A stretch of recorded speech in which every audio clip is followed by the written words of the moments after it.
People in the Stone Age deliberately drilled holes into each other's skulls, and many individuals actually survived this intense procedure. Imagine a surgeon over 2.5 millennia ago meticulously reconstructing a person's nose using a flap of skin taken from their forehead.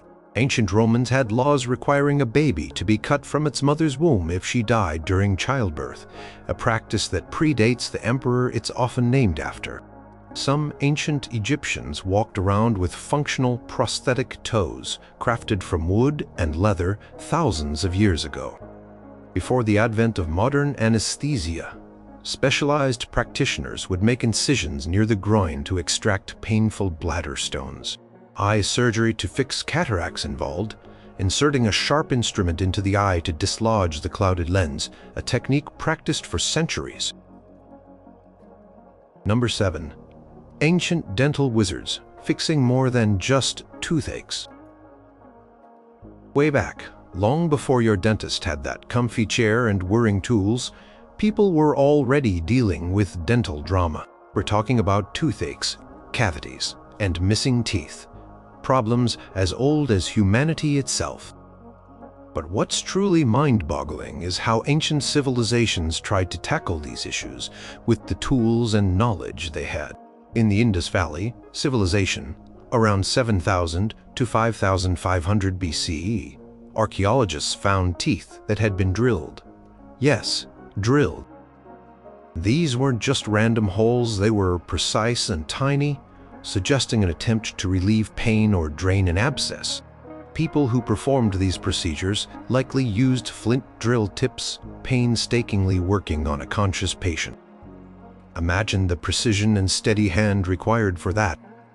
Evidence from a cemetery in Marigar, Pakistan, shows molars with these drilled holes, some as deep as 3.5 millimeters. Some of these teeth even showed signs of wear after the drilling, meaning the person continued to use them and thus survived the procedure and likely found some relief. Fast forward to ancient Egypt, around 1550 BC. The Ebers Papyrus, one of the oldest and most important medical texts, contains remedies for dental ailments. It describes filling materials for cavities, including mixtures of incense, onion, and a plant called antry, or mineral substances like powdered malachite. While not surgery in the cutting sense, creating and applying these fillings was a sophisticated attempt to preserve teeth. They also had prescriptions for strengthening loose teeth, sometimes involving splinting them together with gold wire, a precursor to modern bridge work. Mummies have been found with such gold wire work, holding reinserted or artificial teeth in place. One famous example from around 2500 BCE shows two mandibular molars bound together with gold wire, likely to stabilize a loose tooth. The Etruscans, who lived in ancient Italy before the Romans, were particularly skilled in dental prosthetics around 700 to 400 BCE. They crafted intricate gold bands and wires to hold animal or human teeth in place of missing ones, creating some of the earliest known dental bridges. These weren't just for show. Some examples appear sturdy enough to have been functional for eating, though perhaps not for the toughest of foods. Craftsmanship involved in shaping and soldering the gold to fit precisely is remarkable. Imagine the status symbol such a golden smile must have been. Even the Mayans in Mesoamerica practiced a form of dental modification that, while often decorative, involved surgical skill.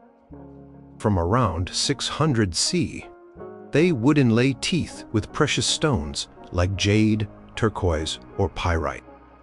This required drilling a cavity into the healthy tooth and then cementing the stone in place using a natural adhesive. While the primary purpose might have been aesthetic or ritualistic, the skill to do this without killing the tooth pulp or causing rampant infection was significant.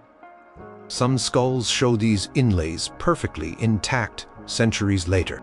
Roman writer Celsus, around the 1st century CE, wrote extensively about medicine, including dental care. He described methods for extracting teeth using forceps, and even how to deal with fractured jaws. He recommended that if a tooth was decayed but not loose, it should be filled with lint or lead to prevent it from breaking apart during extraction. If a tooth was particularly difficult, he advised cutting the gum around it first. These ancient dental practitioners were working without the benefits of X-rays, modern anesthesia, though they used opiates or other sedatives, or sterile environments as we know them. Yet, they were observing, experimenting, and developing techniques to alleviate pain, restore function, and even improve appearance. The evidence found in ancient skulls and medical texts paints a picture of ingenuity and a deep-seated human desire to conquer dental woes. They weren't just pulling teeth. They were performing procedures that required knowledge of anatomy, material science, and a steady, skilled hand. Number 6. Egyptian amputations and the dawn of prosthetics. Ancient Egypt, famous for its pyramids and pharaohs, also holds some astonishing secrets about early medical interventions, particularly when it came to losing a limb. For thousands of years, from around 3000 BC onwards, Egyptian medical practitioners were performing amputations and, even more impressively, crafting prosthetics to help people regain some function. Life in ancient Egypt could be tough.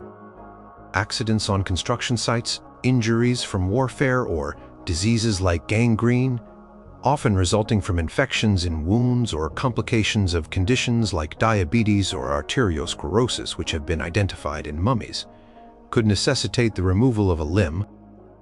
The Edwin Smith Papyrus, a medical text dating to around 1600 BCE, but believed to be a copy of much older material, describes various traumatic injuries and their treatments. While it doesn't explicitly detail amputation techniques for, say, an entire leg or arm, it does discuss the treatment of severe wounds and the management of infections, which are critical aspects of post-amputation care. Surgical tools from the period made of bronze and later iron included knives, saws, and drills, which would have been used for such procedures. Evidence of successful amputations comes directly from human remains. Skeletons and mummies have been discovered with limbs that were clearly surgically removed, with the bone showing signs of healing.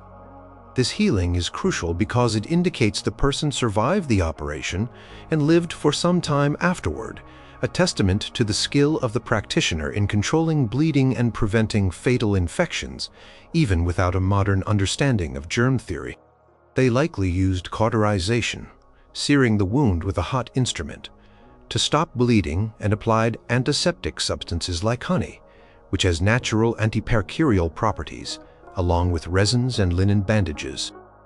But perhaps even more fascinating is the development of prosthetics. The earliest known functional prosthetic is the Greville-Chester Great Toe, now in the British Museum.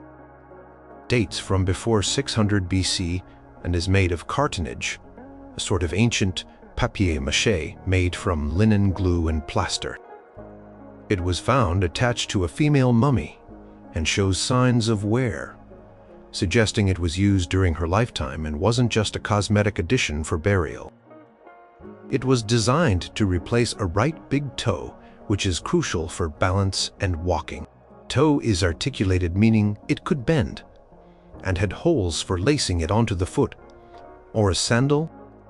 Another remarkable example is the Cairo toe, discovered on the mummy of Tapakhet-Nut, a priest's daughter, dating between 950 and 710 BCE.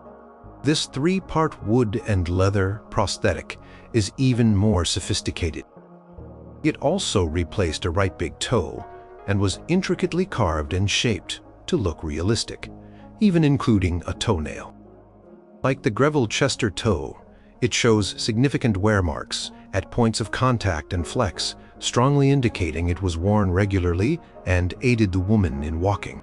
Modern studies involving replicas of these ancient toes, worn by volunteers who have lost their big toe, have confirmed that these devices do indeed improve gait and comfort, especially when wearing traditional Egyptian sandals. These weren't just crude attempts to fill a gap. The design of these prosthetic toes suggests an understanding of biomechanics. The big toe bears a significant portion of body weight during the push-off phase of walking. Losing, it can significantly impair balance and mobility. Ancient Egyptians who crafted these devices were clearly aiming to restore that lost function. While prosthetic toes are the most famous examples, there are also accounts and depictions that hint at other types of artificial limbs, though physical examples are rarer. Herodotus, the Greek historian, writing in the 5th century BCE, tells the story of Hegesistratus of Elis, a seer who was captured by the Spartans and condemned to death.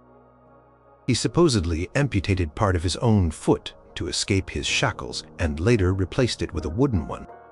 While this is a single account and not direct archaeological proof from Egypt, it shows that the concept of artificial limbs was known in the ancient world. The Egyptian dedication to healing and restoring the body, even in the face of such drastic measures as amputation, shines through. Their ability to perform these surgeries with a degree of success, coupled with their ingenuity in creating functional replacements, places them firmly among the pioneers of surgical and prosthetic practice. They were not just treating the injury, they were thinking about the patient's quality of life afterward. Number 5. The agonizing art of cutting for the stone. Lithotomy. Imagine suffering from excruciating pain due to bladder stones, a common affliction in ancient times likely exacerbated by diet and chronic dehydration. Now imagine the only viable solution was a surgical procedure performed without anesthesia, as we know it, with a high risk of infection, bleeding, and other life-altering complications. This was the reality of ancient lithotomy, the surgical removal of stones from the bladder or urinary tract. The procedure was known and practiced across various ancient cultures, including India, Greece, and Rome, for centuries. The sheer desperation of patients suffering from bladder stones, which could cause unbearable pain, urinary blockage, and kidney damage, drove them to seek out lithotomists, specialized practitioners who dared to perform this risky operation. One of the earliest mentions that hints at the dangers and specialization of this surgery comes from the Hippocratic Oath, dating back to the 5th or 4th century BCE Greece. The oath famously states, "I will not cut for stone even for patients in whom the disease is manifest.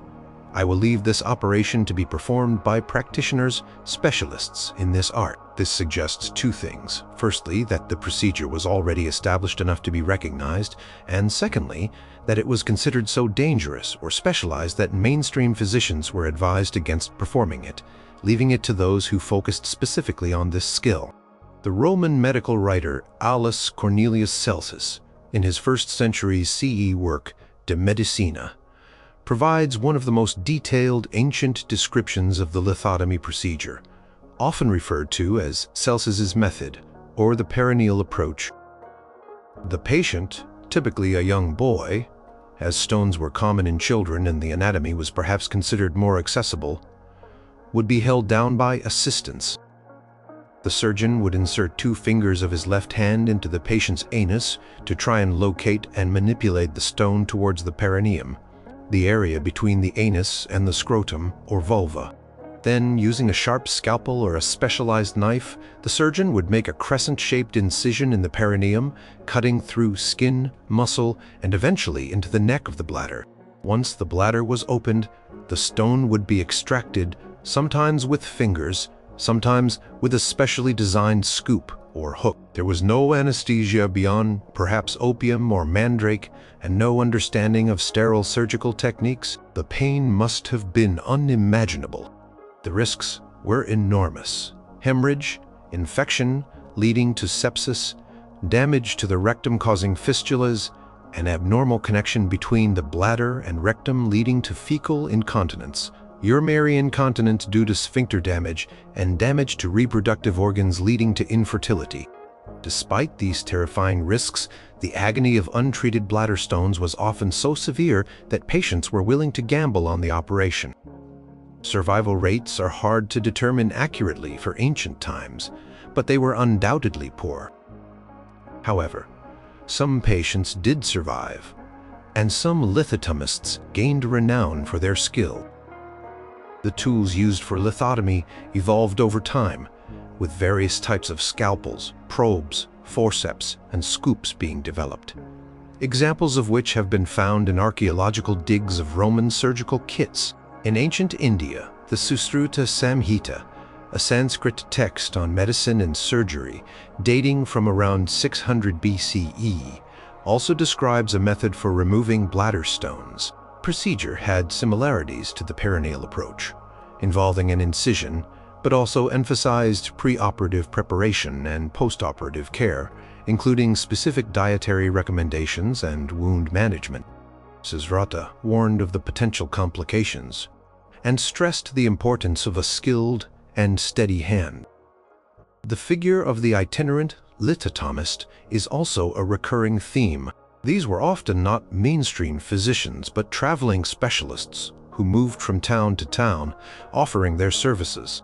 Their reputation would precede them, built on a mixture of successful operations and, undoubtedly, many failures.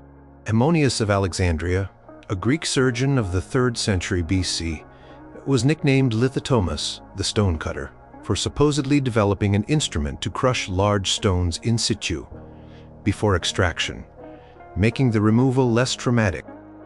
This technique, if accurately attributed, represents an early form of lithotripsy.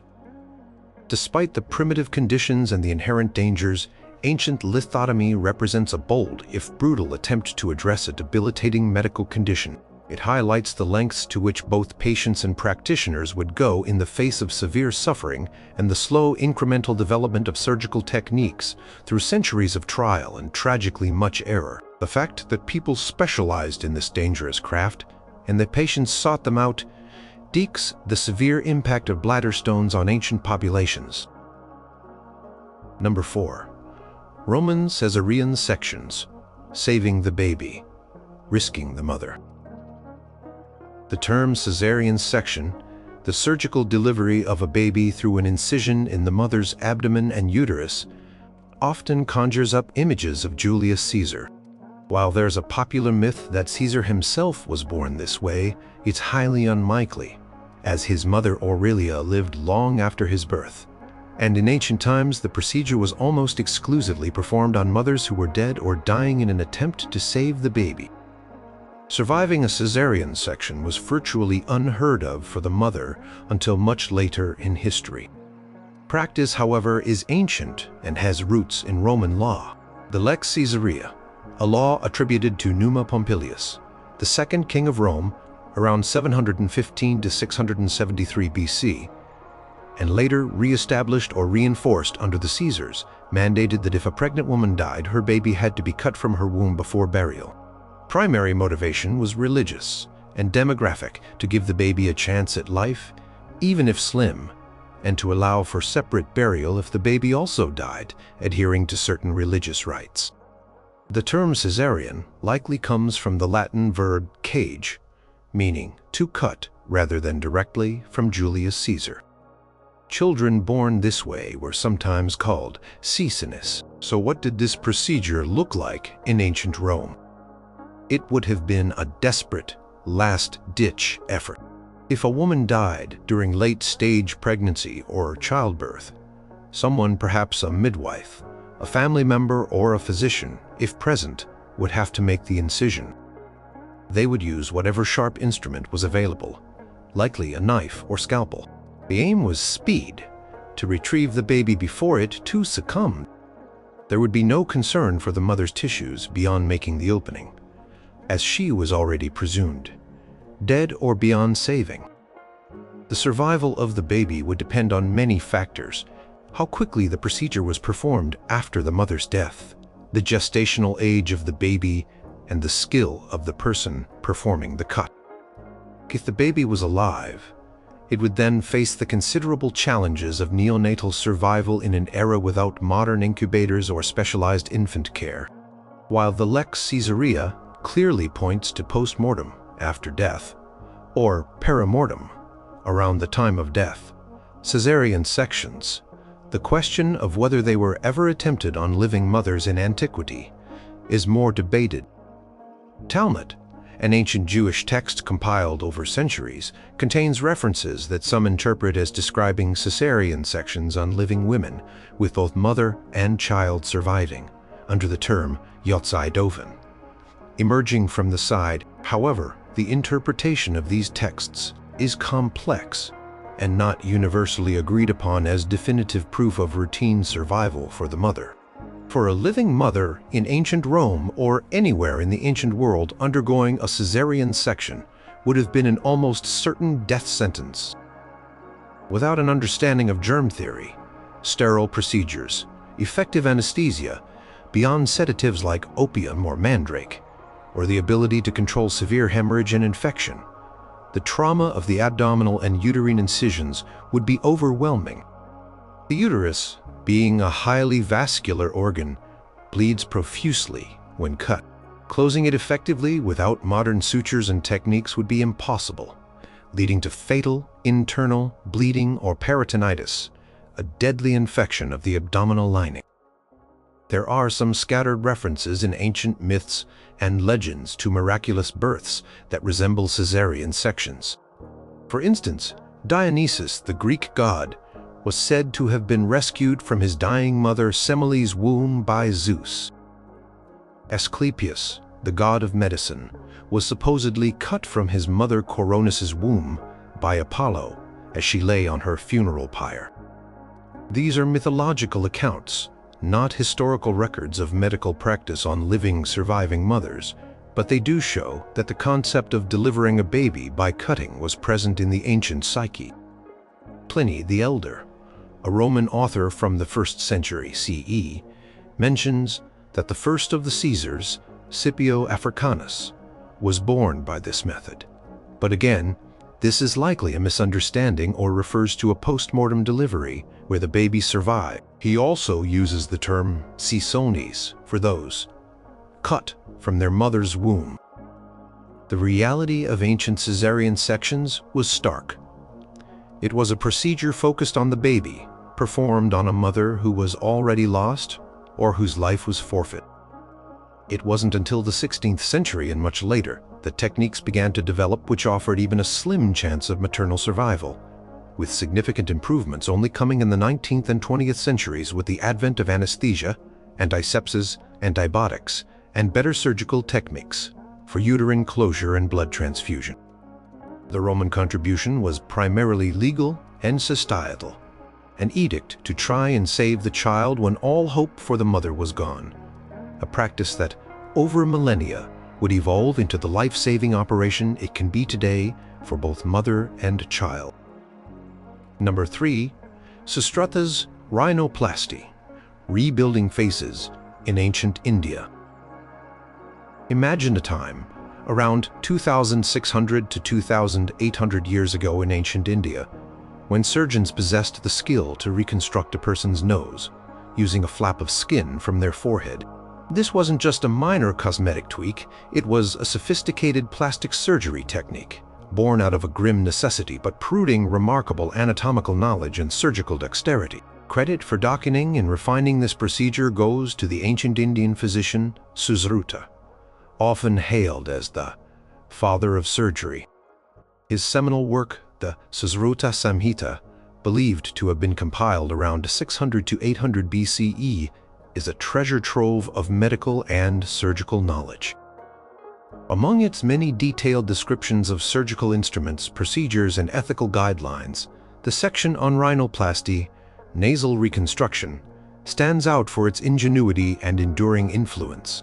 Why was nose reconstruction so important in ancient India? Often, it was due to punishment.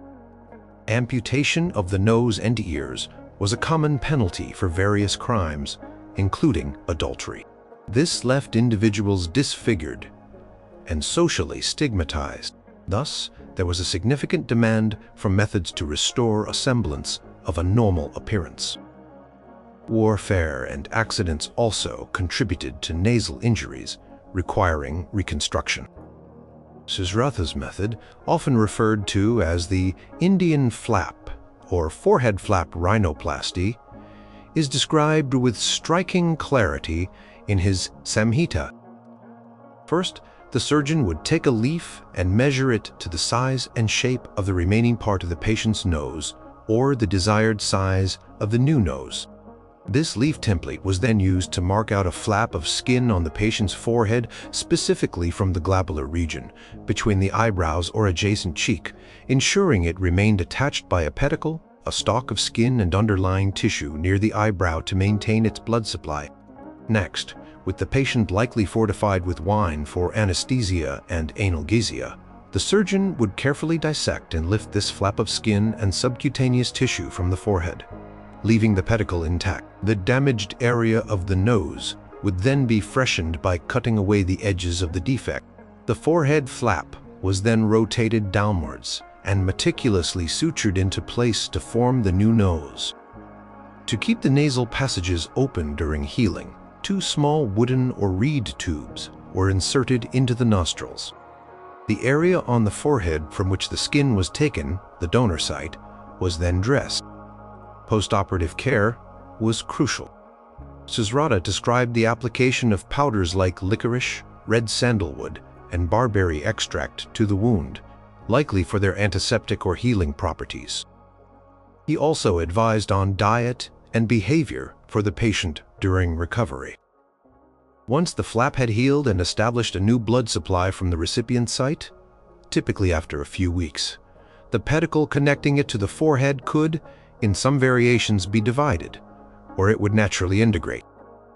The level of detail in the Sushruta Samhita is astounding. It lists over 120 surgical instruments, including various types of scalpels, forceps, needles, and probes, many of which were specifically designed by Sushruta himself. For rhinoplasty, sharp knives of particular shapes would have been essential. He also emphasized the importance of training for surgeons, including practicing incisions on gourds, leather bags filled with mud or animal bladders, and dissection on animal carcasses to understand anatomy. The success of Sushruta's rhinoplasty technique was such that it was preserved and passed down through generations of practitioners in India. Centuries later, in the late 18th century, British surgeons from the East India Company witnessed this procedure being performed by Indian Vaidyas, traditional practitioners. An account published in the Gentleman's Magazine in London in 1794 described a Maratha surgeon named Kumar reconstructing the nose of a bullock driver named Kawaji, who had his nose cut off while a prisoner of Tipu Sultan. Procedure was essentially Sushruta's forehead flap method. This report astonished the European medical community and directly inspired Western surgeons. Joseph Constantine Carpew, a British surgeon, studied the Indian method and, after performing cadaver dissections, successfully performed the first forehead flap rhinoplasty in the Western world in 1814. This marked a pivotal moment in the history of plastic surgery, directly linking modern techniques back to ancient Indian ingenuity. Sushruta's contributions went far beyond just rhinoplasty. His Samhita covers a vast range of surgical topics, including classifications of wounds, fractures, dislocations, tumor excision, cataract surgery, hernia repair, and even discusses aspects of anatomy, physiology, and medical ethics. But it is his detailed, practical, and replicable description of nasal reconstruction that perhaps most vividly demonstrates the advanced state of surgical thinking in ancient India. It was a procedure that not only restored form, but also aimed to restore dignity and a place in society for those who had suffered disfigurement. Number 2. Seeing the light again. Ancient cataract couching. Imagine your world slowly dimming, colors fading, and faces becoming blurs, all because the lens in your eye has clouded over. This is the reality of cataracts, a condition that has afflicted humanity for millennia. Long before laser surgery and artificial lens implants, ancient civilizations developed a daring and delicate procedure to combat this form of blindness: cataract couching. This operation, practiced for thousands of years in various parts of the world, involved physically dislodging the opaque lens within the eye. Evidence of cataract couching dates back remarkably far. The earliest detailed descriptions come from ancient India, notably in the Susruta Samhita, compiled around 600 to 800 BC. Susruta described the condition which he called linga nasha, loss of vision due to a growth in the pupil, and meticulously outlined the surgical technique to treat it. His method was surprisingly sophisticated for its time. According to Susruta, the patient should be seated in a well-lit place, after certain preparatory rituals and dietary restrictions. The surgeon, after warming their hands, would hold the patient's head steady. The patient was instructed to look towards their nose. Then, using a special pointed instrument called a shalaka, a type of needle or lancet, often made of bronze or copper, the surgeon would make an incision on the temporal side, outer side, of the sclera, the white of the eye, carefully avoiding blood vessels. The text specifies the precise point of puncture: half a finger's breadth from the black of the eye and a quarter of a finger's breadth from the outer corner of the eye.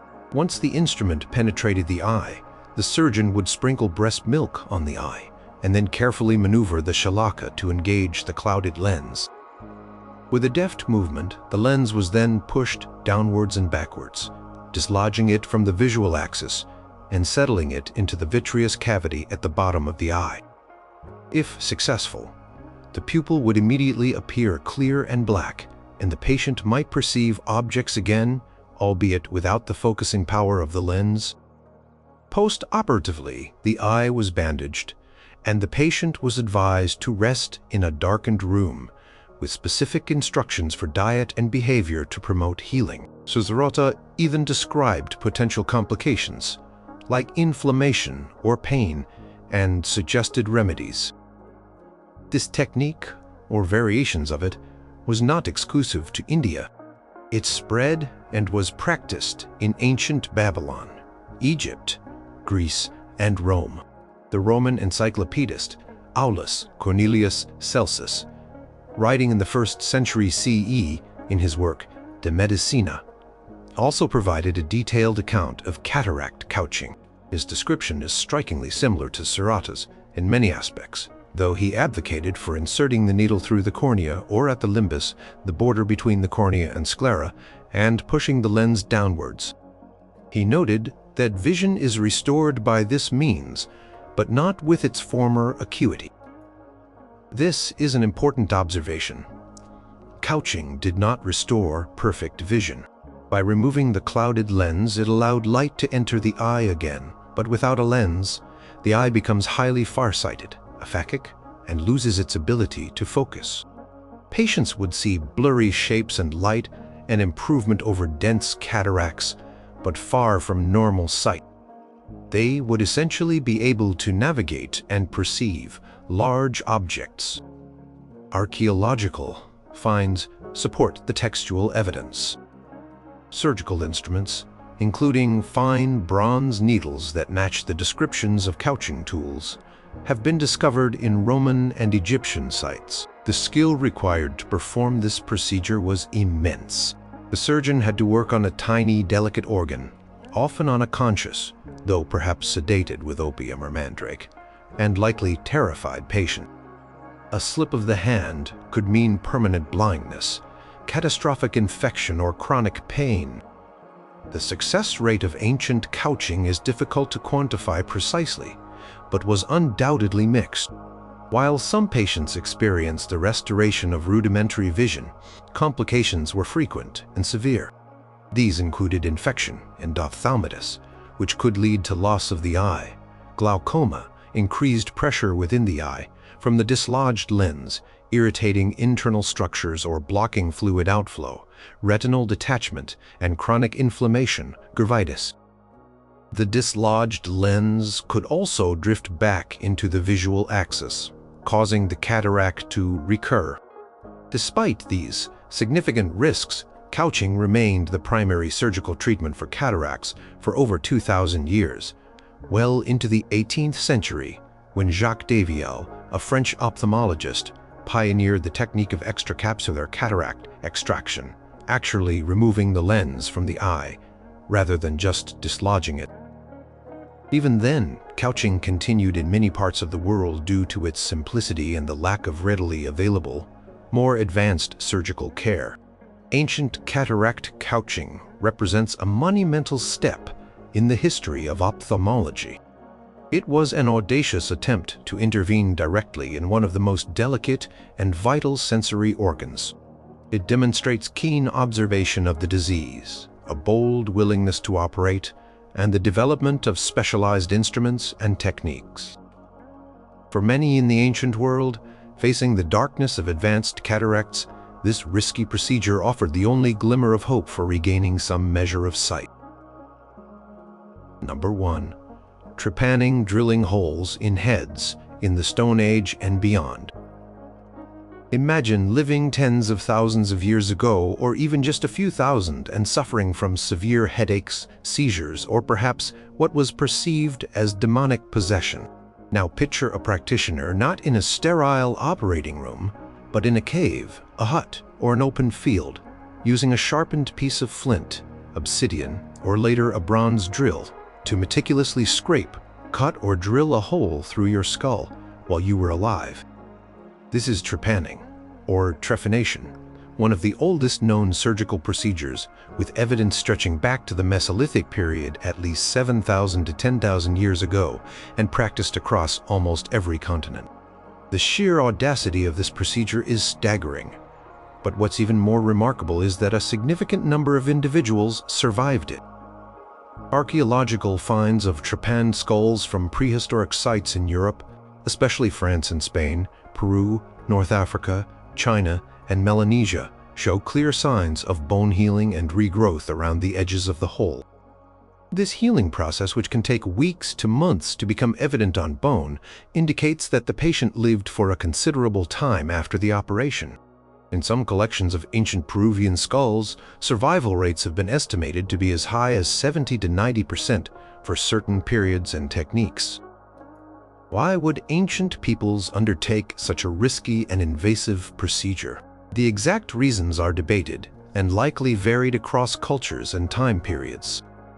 Without written records from many of these early societies, interpretations are based on the archaeological context, ethnographic analogies, and sometimes later historical texts.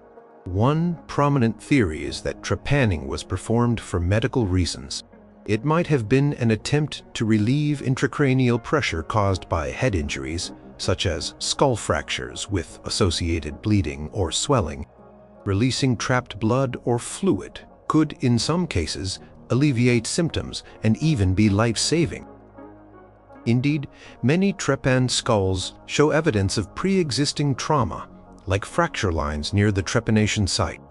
It could also have been used to treat persistent headaches, migraines, epilepsy, or other neurological disorders by, in their view, allowing a supposed noxious substance or pressure to escape.